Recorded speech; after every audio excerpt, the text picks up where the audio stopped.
बड़ी खबर बिहार से आ रही है, जहां लालू परिवार ने अपनी सरकारी सुरक्षा वापस कर दी है। दरअसल आरजेडी सुप्रीमो लालू प्रसाद यादव, उनकी पत्नी राबड़ी देवी और बेटे तेजस्वी यादव ने सुरक्षा में कटौती किए जाने के विरोध में अपने सभी सुरक्षा कर्मियों को वापस लौटा दिया, जिसकी जानकारी आरजेडी प्रवक्ता शक्ति यादव ने दी। अब 2 दिन पहले ही राज्य सुरक्षा समिति की सिफारिशों के आधार पर गृह विभाग ने लालू प्रसाद यादव और उनकी पत्नी की Z+ सिक्योरिटी खत्म कर दी थी। दोनों को अब बिहार पुलिस की विशेष सुरक्षा व्यवस्था दी गई है, जिसमें एस्कॉर्ट, बुलेट प्रूफ कार और 8 से 16 गार्ड शामिल हैं। अब इसके अलावा लालू यादव के बेटे और जनशक्ति जनता दल के राष्ट्रीय अध्यक्ष तेज प्रताप यादव की भी Y कैटेगरी की सुरक्षा खत्म कर दी गई है। अब उन्हें सिर्फ एक बॉडीगार्ड दिया गया है। हालांकि तेजस्वी की सुरक्षा में कोई बदलाव नहीं किया गया है। उनकी पत्नी राश्री और बहन मीसा भारती की सुरक्षा में भी कोई बदलाव नहीं हुआ है। तेजस्वी यादव को पहले की तरह Y+ श्रेणी की सिक्योरिटी मिलती रहेगी। वहीं लालू की बड़ी बेटी मीसा भारती के साथ पहले की तरह 3 बॉडीगार्ड रहेंगे और तेजस्वी यादव की पत्नी राश्री को एक महिला बॉडीगार्ड की सुरक्षा दी गई है।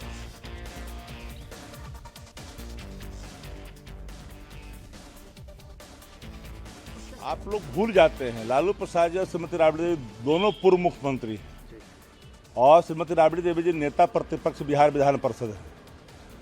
पहले आवास के नाम पर ढकोसला किया गया, आवास खाली कराएंगे हम। सदस्यता इनकी ब्रेक हुई थी क्या? कैसे आप कराओगे? बाध्यता नहीं रखते हैं क्या? और अब सुरक्षा में पूरे परिवार के व्यापक कटौती कर दी। अब मरवाना चाहते हैं, गोली चलवाना चाहते हैं इन पर। आपकी साजिश यही है। आप डरे हुए लोग हो।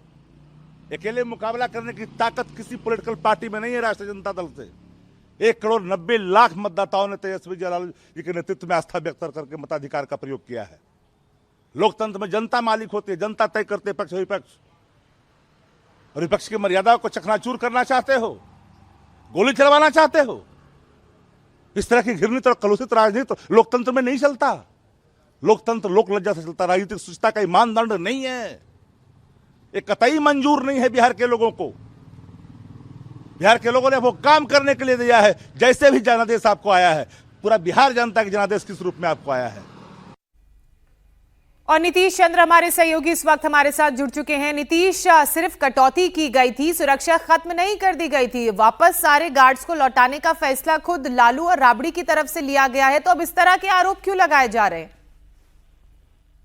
ये विरोध पहले भी रहा है आरजेडी की तरफ से कि जो सरकार बनी है बिहार में बीजेपी के नेतृत्व में, वो बदले की भावना से काम कर रही है।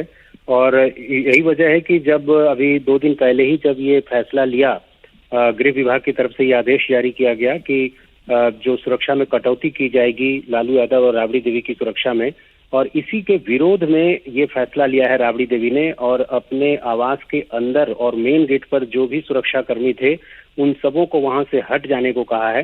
हालांकि सुरक्षा कर्मी जो सामने की सड़क है वहां पर बने हुए हैं, चूंकि उनको आधिकारिक रूप से कोई विभाग की तरफ से कोई जानकारी नहीं दी गई है, लेकिन क्योंकि राबड़ी देवी ने कहा है कि उन्हें कोई सुरक्षा नहीं चाहिए, तो इस वजह से तत्काल सुरक्षा कर्मी वहां से हट गए। जाहिर है एक विरोध है, आरजेडी का विरोध का एक तरीका है कि उन्हें कोई सुरक्षा नहीं चाहिए। और ये भी संभव है कि जो विधायक हैं आरजेडी के, वो भी इसी अनुसार फैसला लें और वो भी अपनी सुरक्षा लौटाने की बात कहें। फिलहाल अभी चूंकि ये जो सुरक्षा दी गई है लालू परिवार को, राबड़ी देवी को, उसके तहत सुरक्षा जो है वो पहले Z+ सुरक्षा दी गई थी, उसको वापस सिर्फ लिया गया था। लेकिन जो सामान्य VIP प्रोटोकॉल के तहत जो विशेष सुरक्षा व्यवस्था उपलब्ध होती है वो उनके साथ रहेगी। और उसके तहत जो BSEP के 2 से 8 हाउस गार्ड, पटना जिला पुलिस के बॉडीगार्ड या एक बुलेट प्रूफ वाहन, ये सारी चीजें उनको मिलती रहेंगी। लेकिन जो कटौती की गई है इससे लालू परिवार नाराज है और इसलिए फैसला लिया गया है। अच्छा नीतीश, क्योंकि गृह मंत्रालय की ओर से जब इस पर बातचीत हुई होगी और कोई ना कोई जो खुफिया रिपोर्ट्स आई होंगी उसके आधार पर ही तो किया गया होगा ना? जी हाँ, बिल्कुल। सरकार की तरफ से समय समय पर इसका एक विश्लेषण किया जाता है, समीक्षा की जाती है और उसके आधार पर ये फैसला लिया जाता है। अभी 4 जून को ये बैठक हुई थी सुरक्षा समिति की, और उसके आधार पर ये फैसला लिया गया कि सुरक्षा में बदलाव किया जाएगा। लालू यादव को जो पहले Z+ की सुरक्षा मिली हुई थी उसमें कटौती की गई। तेज प्रताप यादव चूंकि अब विधायक भी नहीं है, तो उनकी सुरक्षा भी पहले जो श्रेणी थी उसको वापस ले लिया गया और उनके साथ एक सामान्य बॉडीगार्ड रहेगा। लेकिन आरजेडी इसे बदले की भावना के तौर पर देख रहा है, बता रहा भी रहा है। और लगातार चूंकि आपको बंगले के मामले को भी देखें, बंगले के मामले को लेकर भी अभी विरोध जारी है। 15 दिन का नोटिस दिया गया है आरजेडी की तरफ से। लगातार ये कहा जा रहा है कि वो बंगला खाली नहीं करेंगे। तो बंगले की बात हो या सुरक्षा की बात हो, हर मामले पर जो राजनीतिक गतिरोध है वो लगातार देखने को मिल रहा है। चलिए नीतीश, बहुत शुक्रिया आपका तमाम जानकारी के लिए। और ये जो रिव्यू होता है ये सेंट्रल मिनिस्ट्री की तरफ से किया जाता है और वक्त वक्त पर इस तरह के रिव्यू देखने को मिलते हैं। हालांकि एक बात फिर से क्लियर कर दें कि सुरक्षा में कटौती की गई है, सुरक्षा खत्म नहीं की गई है। अगली खबर बिहार से। पटना में हुई फायरिंग मामले में हर रोज नई अपडेट आ रही है, नया ट्विस्ट सामने आ रहा है। अब ताजा अपडेट यह है कि किसी भी समय खान सर की गिरफ्तारी हो सकती है, खान सर जेल जा सकते हैं। खान सर की कोचिंग के बाहर भारी संख्या में इस वक्त पुलिस फोर्स की तैनाती है। खान सर की तलाश में पुलिस की छापेमार कार्रवाई जारी है।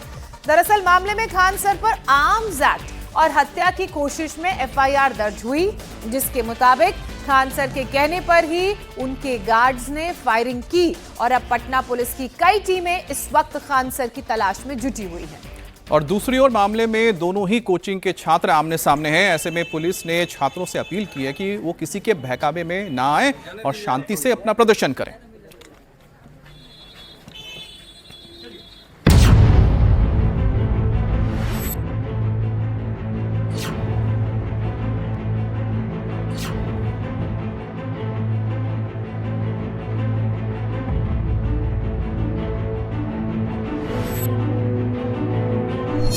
फायरिंग मामले में फंस गए खान सर, दर्ज हो गई एफआईआर।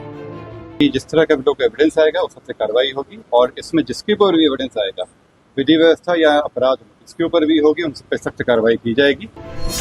पुलिस कर रही छापेमारी, खान सर को लगेगी हथकड़ी। तब तक एक बॉडीगार्ड को क्या करना चाहिए? क्या वो किसी आदमी के ऊपर फायरिंग किया है? क्या वो चोरों की तरह छुप के फायरिंग किया है? क्या सीसीटीवी कैमरा या किसी इंसान से छुप के किया है? बॉडीगार्ड के पास लाइसेंस मिला है, उसका काम क्या? किसी इंसान को मरते मत छोड़ो, ये बेचारा मर जाता, क्या इस पे माला चढ़ने का इंतजार करे या हवाई फायरिंग करेगा? क्या खान सर ने रोशन सर को फंसाया, कैंपस मालिक को अपने साथ मिलाया?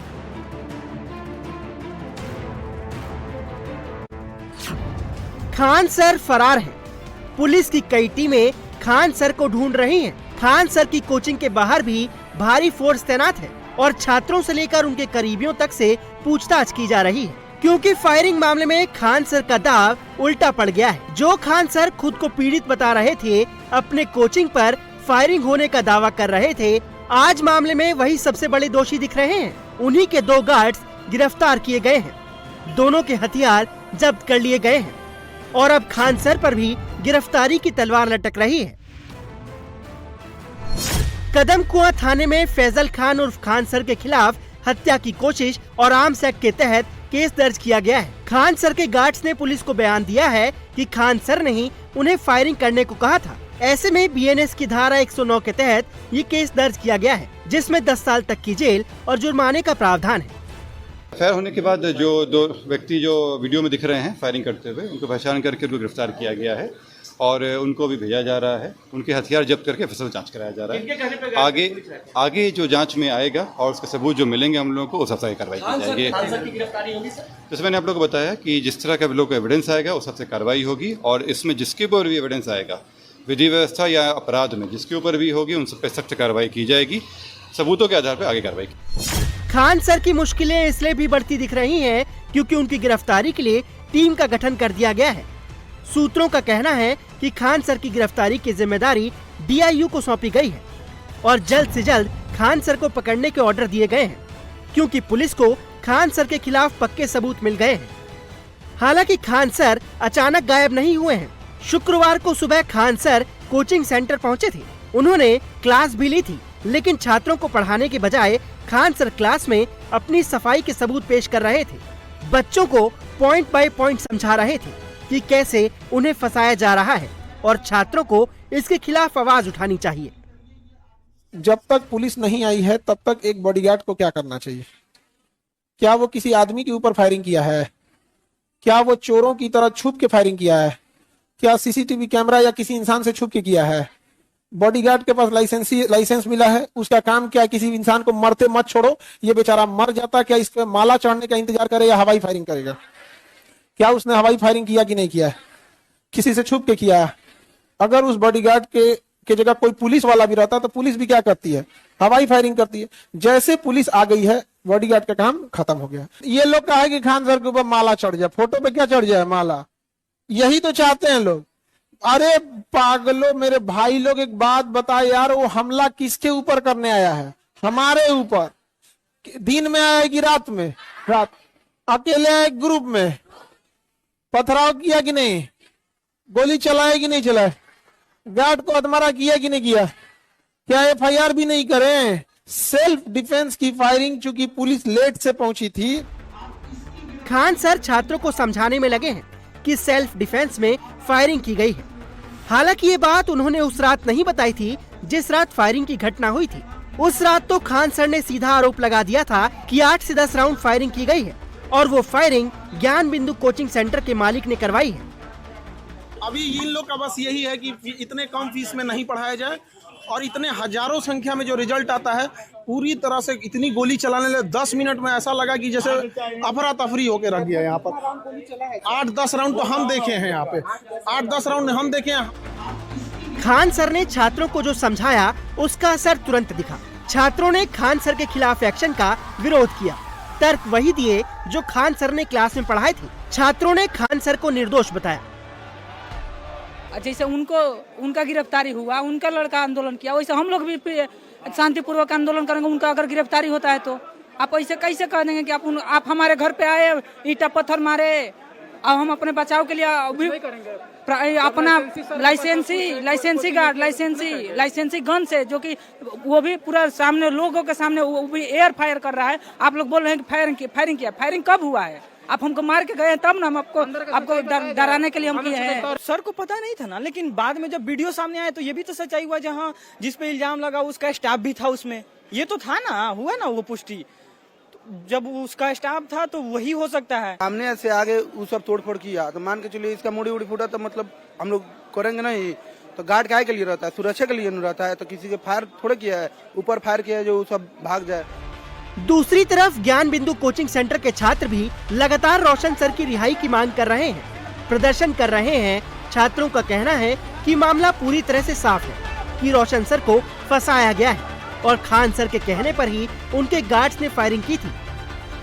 सर बहुत ज्यादा ही अच्छे हैं, उन पे गलत इल्जाम लगाया गया है। खान सर खुद करवाए हैं ऐसा। रोशन सर को रिहा किया जाए क्योंकि वो झूठा केस में गया हुआ है और झूठा केस में इतना दिन तक रखना सही बात नहीं है। और सीधी सी बात है, साजिश के तहत फंसाया जा रहा है रोशन सर को। और सच्चाई ये है कि खान सर खुद से करवाते हैं वहाँ पे ये सब चीज। खान सर जो अपना फेम बटोरने के लिए ऐसा कर रहे हैं ना, ये बहुत गलत है, बहुत लॉस हो रहा है।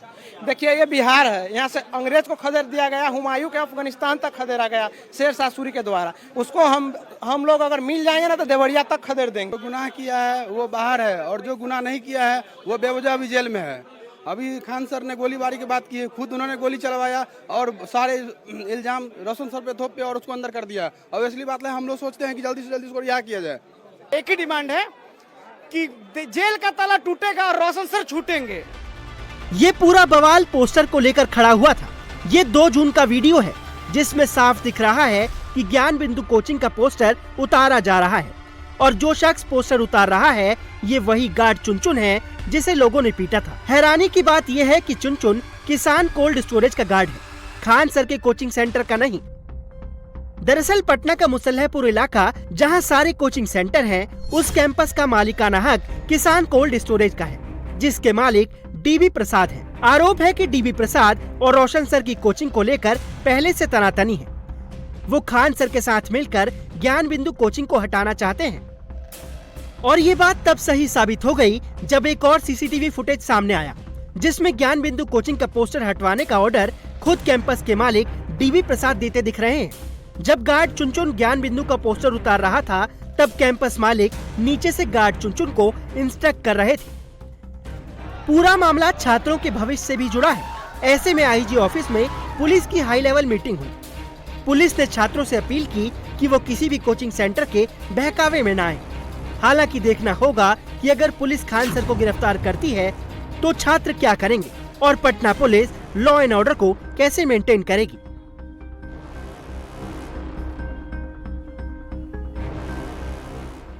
और दिल्ली के मालवीय नगर में फ्लोरिस स्टे होटल में हुए भीषण अग्निकांड के बाद अब दिल्ली सरकार एक्शन में आ गई है। सीएम रेखा गुप्ता के आदेश के बाद पूरी दिल्ली में अवैध निर्माण के खिलाफ अभियान शुरू किया गया है। अब दिल्ली में अलग अलग इलाकों में जो अवैध निर्माण बने हैं उनको बुलडोजर के जरिए ढा दिया जाएगा। गेस्ट हाउस, होटल, कमर्शियल इमारतों की अब जांच हो रही है। जो भी बिल्डिंग मानक पर खड़ी नहीं उतर पाएंगी उनके खिलाफ सीलिंग की कार्रवाई होगी या फिर उन्हें हटा दिया जाएगा, या फिर उनकी लाइट काटी जा रही है। नोटिस लगातार लगाए जा रहे हैं। 1 जून से अब तक दिल्ली में 82 ऐसी संपत्तियां हैं जिन पर डेमोलिशन की कार्रवाई की गई है। 43 संपत्तियों को सीज किया गया है और 150 से ज्यादा ऐसी संपत्तियां हैं जहां नोटिस चस्पा किया गया है और ध्वस्तीकरण के आदेश जारी किए गए हैं। इसके साथ ही सरकार ने दिल्ली में डिजास्टर मैनेजमेंट एक्ट लागू करने को भी मंजूरी दे दी है।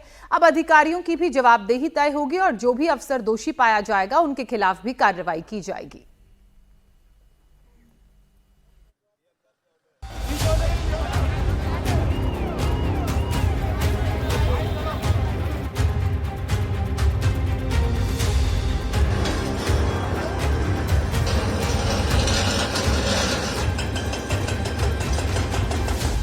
दिल्ली के मालवीय नगर में हुए भीषण अग्निकांड में 21 लोगों की मौत के बाद अब दिल्ली का प्रशासन नींद से जाग गया है। दिल्ली के अलग अलग इलाकों में बुलडोजर गरज रहे हैं। एमसीडी के अफसर अवैध इमारतों की सीलिंग कर रहे हैं। जिन इमारतों में अवैध निर्माण हुआ है वहां बिल्डिंग को जमींदोज किया जा रहा है। जिस इलाके में फ्लोरिश होटल था वहां बुलडोजर गरज रहा है। दुकानों, होटलों के बाहर बने अवैध निर्माण को बुलडोजर से हटाया जा रहा है। मालवीय नगर में फ्लोरिसन होटल में आग लगने के बाद अब एमसीडी की नींद टूटी है। प्रशासन एक्शन में आया। इस समय मालवीय नगर के कई इलाकों में बुलडोजर एक्शन चल रहा है। एसडीएम की टीम पहुंची है और ये वो जगह है जहां पे फ्लोरिश इन होटल है और ये फ्लोरिश इन होटल की तरफ जाने वाला रास्ता है जहां पे बुलडोजर फिलहाल उस इलीगल कंस्ट्रक्शन को हटा रहा है, उस अतिक्रमण को हटा रहा है जो सड़क पे किया हुआ था। आपको यहाँ पे दुकानें नजर आ रही हैं। इन दुकानों के आगे सड़क पर कुछ जगह को घेरने के लिए एक चबूतरा बना लिया गया था। लोगों ने यहाँ पे वुडन का काम कराया हुआ था और ये वो जगह है जहाँ पे बुलडोजर 2 दिन पहले पहुंच नहीं पा रहा था। काफी चौड़ी सड़क है लेकिन क्योंकि इलीगल कंस्ट्रक्शन यहाँ पे किया हुआ था इसलिए सड़क का साइज कम हो गया और दिल्ली फायर सर्विस की जो गाड़ियां हैं वो यहाँ पर आसानी से नहीं निकल पाई, इसलिए अब एक्शन हो रहा है। शुक्रवार को सीएम रेखा गुप्ता ने हाई लेवल मीटिंग की। इस मीटिंग में दिल्ली सरकार के वरिष्ठ अधिकारियों के साथ दिल्ली नगर निगम, डीडीए, दिल्ली जल बोर्ड, दिल्ली पुलिस और दिल्ली फायर सर्विस के आला अफसर शामिल हुए। बैठक में सीएम ने लापरवाह अफसरों के खिलाफ सख्त कार्रवाई के आदेश दिए। साथ ही पूरी दिल्ली में G+4 से ज्यादा बनी सभी इमारतों को सील करने का आदेश दिया। कुकुर मुत्ते की तरह बढ़ रहे अवैध निर्माण पर लगाम लगाने के लिए G+4 के बियॉन्ड चल रही सभी कंस्ट्रक्शंस को म्युनिसिपल कमिश्नर को निर्देश दिए गए हैं। G+4 से ऊपर चल रही हर कंस्ट्रक्शन जिसमें 1 इंच की भी वायलेशन है उसे तुरंत प्रभाव से सील करने का काम तुरंत प्रभाव से किया जाए।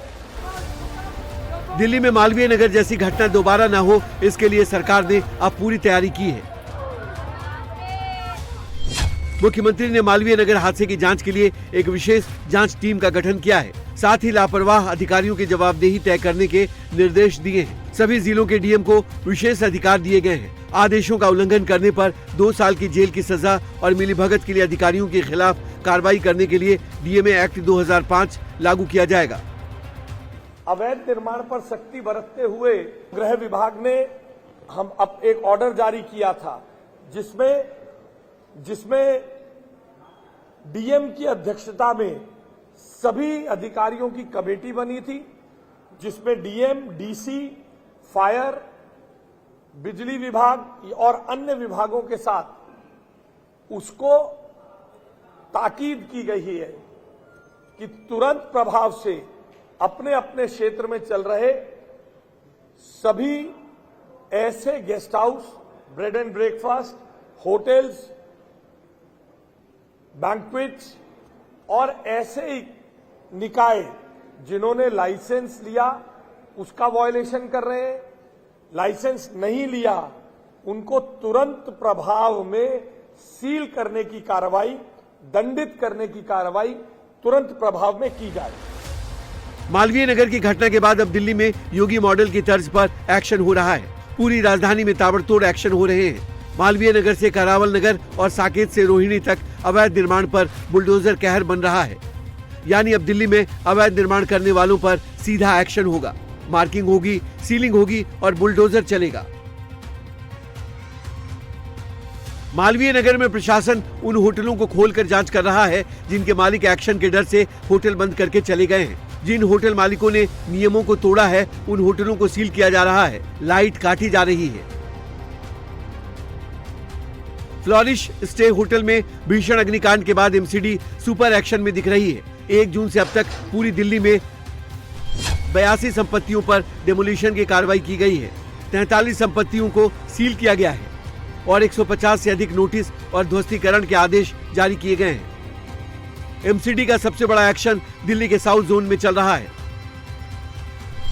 हौज रानी में 12 अवैध B&B गेस्ट हाउस मार्क किए गए हैं। साथ ही मानक पूरे नहीं होने पर 5 गेस्ट हाउस को सील किया गया है। साकेत के सैदुल आजाब इलाके में 32 संपत्तियों की पहचान की गई है, जबकि 8 पर सीलिंग की कार्रवाई की गई है। वहीं खिड़की एक्सटेंशन की 9 संपत्तियां चिन्हित की गई हैं और 1 संपत्ति पर बुलडोजर एक्शन हुआ है।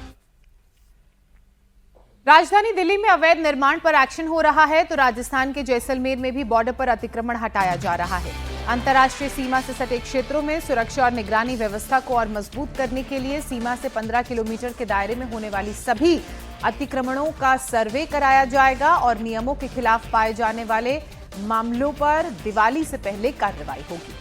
और कार्रवाई होने के बाद अगर कोई अवैध कब्जा या फिर नियमों के खिलाफ निर्माण कार्य पाया जाता है तो उस पर कार्रवाई होगी। और इसके अलावा जैसलमेर के 41 सरहदी गांवों का सिक्योरिटी मैप भी बनेगा।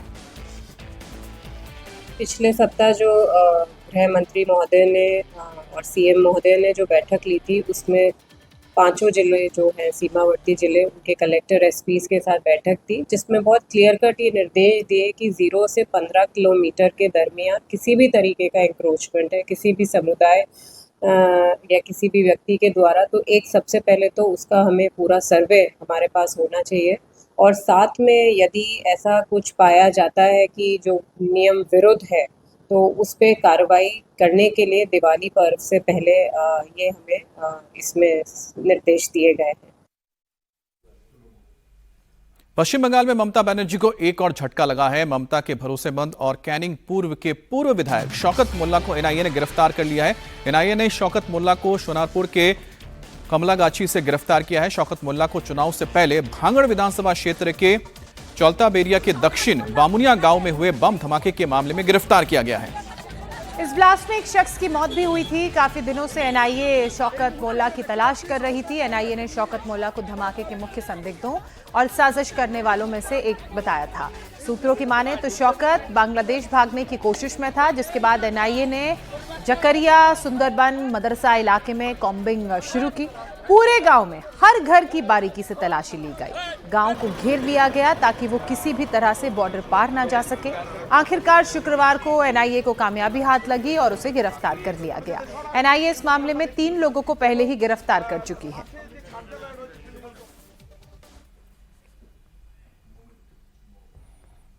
पश्चिम बंगाल में सत्ता गंवाने और 80 में से विधानसभा में 58 विधायकों की बगावत के बाद टीएमसी अब अपने अस्तित्व बचाने के लिए लड़ रही है। शुक्रवार को ममता बनर्जी ने कालीघाट में अपने आवास पर पार्टी के सांसदों विधायकों के साथ बैठक की। बैठक में 8 विधायक 6 सांसद शामिल हुए। बताया जा रहा है कि बैठक में केवल नेशनल वर्किंग कमेटी के सदस्य ही शामिल हुए। और सूत्रों की माने तो बैठक में विधानसभा स्पीकर की ओर से नियुक्त की गए विपक्ष के नेता ऋतुब्रतो बनर्जी अवैध बताए गए हैं और पार्टी इसके खिलाफ हाई कोर्ट जाने का मन बना रही है।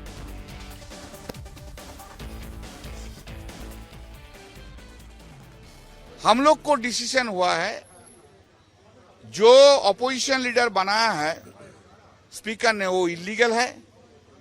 उसका अगेंस्ट में हम लोग कोर्ट में मानने में जा रहे हैं। कोर्ट में मानने में हम लोग फाइल करेंगे उसका पिटीशन का हाई कोर्ट में होगा।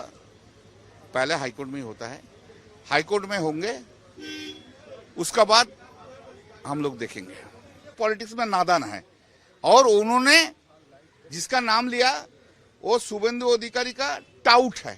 59 नहीं है, हम आप लोग का माध्यम से बोल रहे हैं। आप लोग के 59 एमएलए जाके आपको कॉन्स्टिट्यूएंसी के पार्टी वर्कर का सामने खड़ा होके मीटिंग करके पहले उन लोग का पास रिकॉग्नाइजेशन लीजिए। आप लोग एमएलए उस कॉन्स्टिट्यूएंसी का है कि नहीं है, ममता बनर्जी का बहुत छोड़ के। हम ये बोलना चाहते हैं कि दीदी के ऊपर सबका रिस्पेक्ट है, इसमें कोई प्रॉब्लम की बात नहीं है। बात यह है कि जो प्रोसेस का मतलब कि एकदम रुक गई थी। अब सीआईडी का जांच चल रहा है एक प्रोसेस के ऊपर, तो आपको पता है कि जांच होना, उसके बाद ट्रायल होना, इसमें कितना टाइम लगता है। और फ्लोट चलाने के लिए आपको सरकार चाहिए, विपक्ष भी चाहिए। तो विपक्ष अगर नहीं रहा वहां पे तो क्या होता। तो इसलिए 59 विधायक ने तैयार किए थे कि हम इसके 4 लोगों को हम भेजेंगे। इससे ज्यादा कुछ नहीं हुआ, इससे कम भी कुछ नहीं हुआ है। अब खबर उत्तर प्रदेश के गाजियाबाद से, जहां पुलिस ने एनकाउंटर में 50,000 के इनामी को गिरफ्तार किया है। पुलिस आरोपी की अपहरण और हत्या के मामले में इस बदमाश की तलाश कर रही थी। पुलिस के मुताबिक बदमाश ने अपने साथियों के साथ मिलकर 30 मई को लोनी से एक शख्स की किडनैपिंग के बाद उसकी हत्या की। मर्डर के बाद से वो फरार था। चेकिंग के दौरान पुलिस ने बाइक सवार को रोकने की कोशिश की, लेकिन बदमाश बाइक लेकर भागने लगा और इसी दौरान पुलिस ने बदमाश पर फायरिंग कर दी। पुलिस ने उसी दौरान इस बदमाश के दोनों पैरों में गोली मारी। रूस के राष्ट्रपति व्लादिमीर पुतिन ने प्रधानमंत्री मोदी की जमकर तारीफ की और भारत को एक भरोसेमंद साझेदार बताया। एक इंटरव्यू में राष्ट्रपति व्लादिमीर पुतिन ने कहा कि पश्चिमी देश इस वक्त भारत पर बहुत दबाव बना रहे हैं कि वो रूस का साथ छोड़ दे, लेकिन भारत के प्रधानमंत्री नरेंद्र मोदी एक भरोसेमंद नेता हैं और ऐसे प्रेशर का उन पर कोई फर्क नहीं पड़ता। The US are trying to put pressure on India in some matters, for example, when it comes to cooperation with Russia on some tracks, but everyone has understood that putting pressure on Narendra Modi is detrimental for international relations and for bilateral relations. Doesn't matter where this pressure comes from. We don't see any negative consequences in our ties with India and will continue doing that, and we deem India to be a very reliable partner.